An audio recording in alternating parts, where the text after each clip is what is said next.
കോതമംഗലം കോട്ടപ്പടിയിൽ കടുവ ഇറങ്ങിയതായി സംശയം. കോട്ടപ്പടി വാവേലിയിൽ പശുവിനെ ആക്രമിച്ചു. പ്രദേശത്ത് കടുവയ്ക്ക് സമാനമായ കാൽപ്പാടുകൾ കണ്ടുവെന്ന് നാട്ടുകാർ പറയുന്നു. ബിനിൽ വിവരങ്ങൾ നൽകും. ബിനിൽ, നാട്ടുകാർ എന്താണ് പറയുന്നത്? വനവകുപ്പിന്റെ പരിശോധന അവിടെ നടക്കുന്നുണ്ടോ? ഈ പ്രദേശം എങ്ങനെയാണ്? മുൻപും വന്യജീവികളൊക്കെ ഇറങ്ങുന്നിടമാണോ? കോട്ടപ്പടിയിൽ പതിവായി കാട്ടാനകൾ ഇറങ്ങി വരുന്ന ഒരു സ്ഥലമാണ്. ഇവിടെ ഇപ്പോൾ ആശങ്ക പരത്തുന്നത് കടുവ ഇറങ്ങി എന്ന സംശയമാണ്.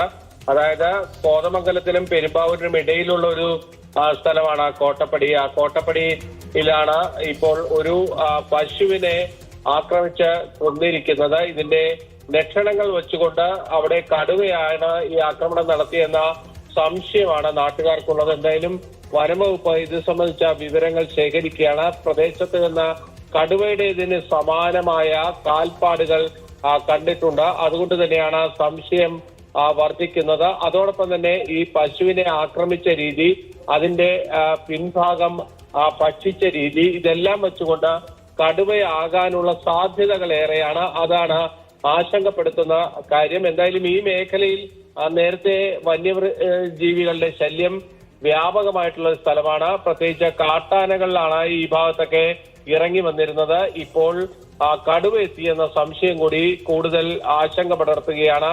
പ്രത്യേകിച്ച് വലിയ ജനവാസ മേഖലയായിട്ടുള്ള ഒരു സ്ഥലമാണ് കോട്ടപ്പടി. അവിടെയാണ് ഇപ്പോൾ വളർത്തു മൃഗത്തെ കടുവ ആക്രമിച്ചു എന്ന സംശയം ഉയർന്നിരിക്കുന്നത്.